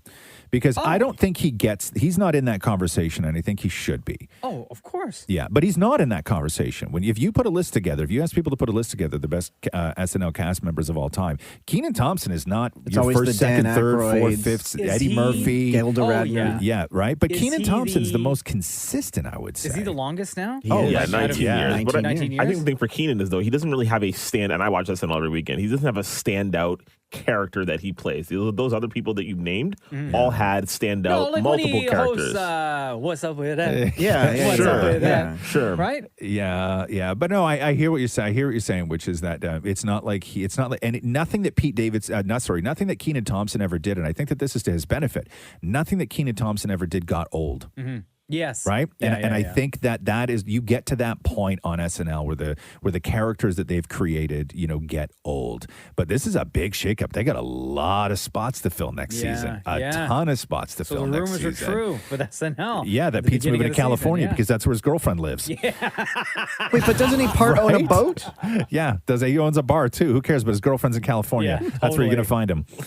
The Roz and Mocha Show podcast. Oof, Dolce & Gabbana really did Kourtney Kardashian dirty with that wedding dress on the weekend, huh? Oh, you didn't like it? Did anybody? Man, am I being too mean? I don't think I'm being too mean, am I? Deepa, help me out here. I saw it and I was like, "That's your wedding dress." Like it looks like you remember when in Cosby Show when Theo wanted that designer shirt. Yeah. The Gordon Guttrell, was that what it was? Yeah. Yeah. And then Denise had to make it for him. Denise made it for him, and like it was all wonky and like one sleeve longer. That sort of reminds me. It looks like she really, really wanted this particular thing, and then what she got just was not that. Like it looks like they did her dirty with that dress. And I know when you go to somebody like Dolce & Gabbana and you're like, "Hey, let's do my wedding dress," you expect something, or my wedding outfit, because it's not much of a dress. No, it wasn't much of a dress. No. And then they incorporate. They did her dirty. Travis Scott. Travis Barker? Travis Barker's head tattoo into the dress. Oh, I didn't Her see veil. Into her veil, right? Yes, Yeah. yeah. I don't know. Maybe I'm too mean. Did they give it looked like a prank. Did they? Oh no! Ashton Kutcher to jump out, but like you've been punked. Yeah. Did they give? It looked a bit like a prank to me. Did they give like a price tag on it? I mean, it's D&G, so whether she paid for it or not, who knows? But it's not. I don't even know. I have no idea what they would charge for that in that world. About price, in that world, yeah, because I don't think that there would be a price. I think it's probably custom as hell. Yeah, it's also ugly as hell. Oh, damn! Wow. It's over $2 million. What's that, Maureen? What I'm reading is estimated to cost over $2 million. Oh, because the jewels, right? Because the jewels. That's right. Yeah, the jewels. It's always the jewels. I take it all back. It's beautiful. Yo, you just imagine you didn't get an invite to the wedding. Well, I know, but this is the way I've learned to handle things over life, right? Is that you say something terribly and then you just apologize immediately. Instead of I'm going to have to do it at some point later on today when somebody's like, you don't know fat, all this other stuff, I will just apologize immediately. I apologize. I'm completely wrong about the dress. It was gorgeous. See? Full circle, right? Okay. The Roz and Mocha Show podcast. Madonna is no longer, I've never heard of this before. So Madonna wasn't kicked off Instagram, but Madonna was blocked from going live on Instagram. Her Instagram's fine. She just couldn't go live, which is weird. I've never heard of that. I've never seen this happen before with somebody. So I guess Madonna was working on a new song with a guy named Sick Kick. Mm-hmm. And they were filming themselves while they were about to go live and play a little bit of this new track. And It's a remix of the song Frozen. Thank you. And so this is what went down. Okay, we're going. Guys, we're gonna go live. Oh my God, we're going live. What? Yeah. What the What does it say? We're blocked from live. Ew. What's happening? I've never worn so many clothes in my life. Learn more. Wait, this is the best part. We want Instagram to continue to be an authentic and safe place for inspiration and expression. I'm speechless. Oh, damn. Notice how Madonna, when she's doing this stuff, doesn't have that English accent? No, but I noticed she has another accent.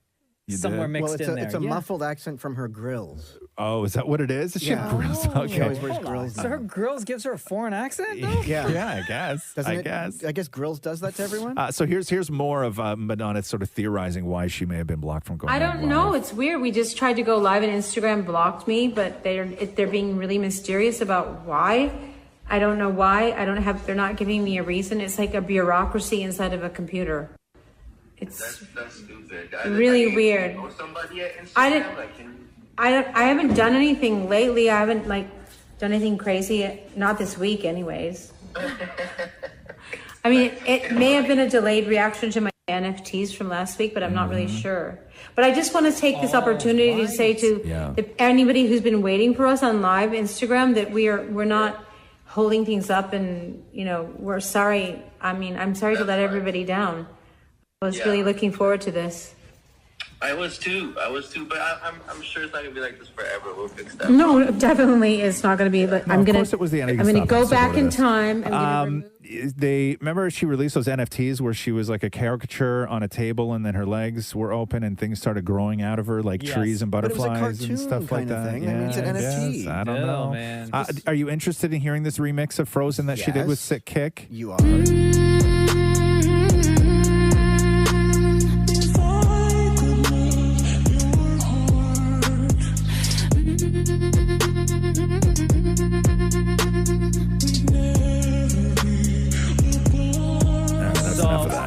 This guy, he's a DJ and producer, and he does these remixes all the time, right? Right. And this particular one with Madonna's Frozen, he did, and it became like one of his most liked, most commented, which then caught the attention of Madonna, which is why the two of them were trying to get on live as well. This is she's doing a whole bunch of remixes. It's going to be on an album that comes out.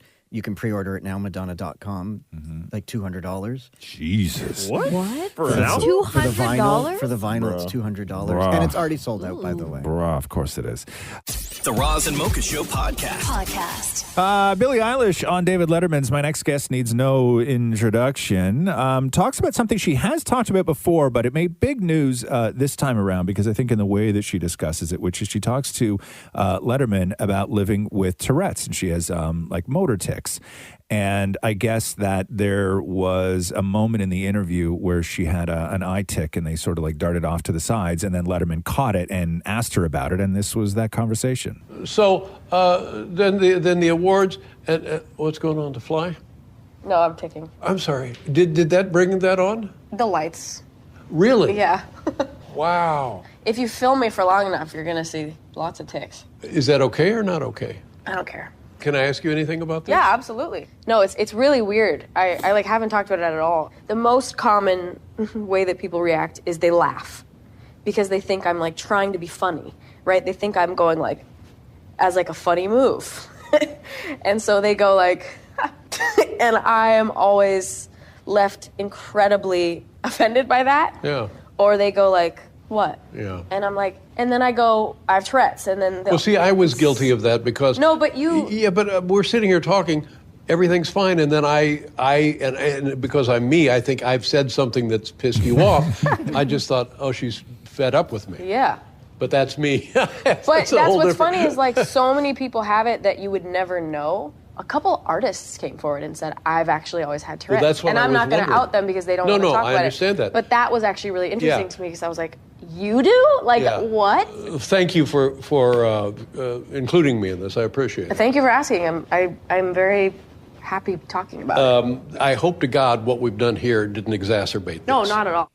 And it's interesting because fans of Billie Eilish have known about this for a while because I think it was back in like 2019 or something like that. She had a whole conversation with Ellen about it. And so this is what happened one of the first times Billie talked about Tourette's. You spoke about something that I think is really important and brave that you didn't intend to speak about, but that you have Tourette's syndrome and that it comes out at certain times. But I think that's amazing that you spoke about it because you kind of take away the, scariness of it. It's something I've lived with my whole life, and everybody knows, like everybody in my family, all my friends, all the people that are closest to me know I have it, and it's not anything different, And I just never said anything because I didn't want that to define who I was. I didn't want it to be like the artist with Tourette's, Billie Eilish is on Ellen. Yeah. I have ways of kind of making them go away. So if I'm on if it's like an on-camera interview or whatever. That's what this is. Yes, it is. But normally, if it's like a pre-taped thing, they cut out the questions. Right. And that's when I let them out. But then there was this one interview where they didn't tell me they weren't going to cut the questions out. So I'm sitting there answering the questions like, and then they start asking me a question, and I'm like, and then everyone's like, that's so funny. And they made a whole, there was tons of compilations like, this is so funny that Billie did this facial expression, when really it's just a bunch of tit. But yeah, so that. because I guess that people think that she's being rude because she's rolling her eyes a lot and darting them out to the side and Sure. stuff like that. And then when you look at it, you're just like, you don't know what to think, right? Yeah. But this is just one of those things where maybe you just don't want to say anything because you don't want to be fussed over, right? Yep. Like who knows? Thanks for listening to the Roz and Mocha Show podcast. Catch the guys live Weekday mornings from 6 to 10. on Kiss 92.5 Kiss925.com. or download the Kiss 92.5 app.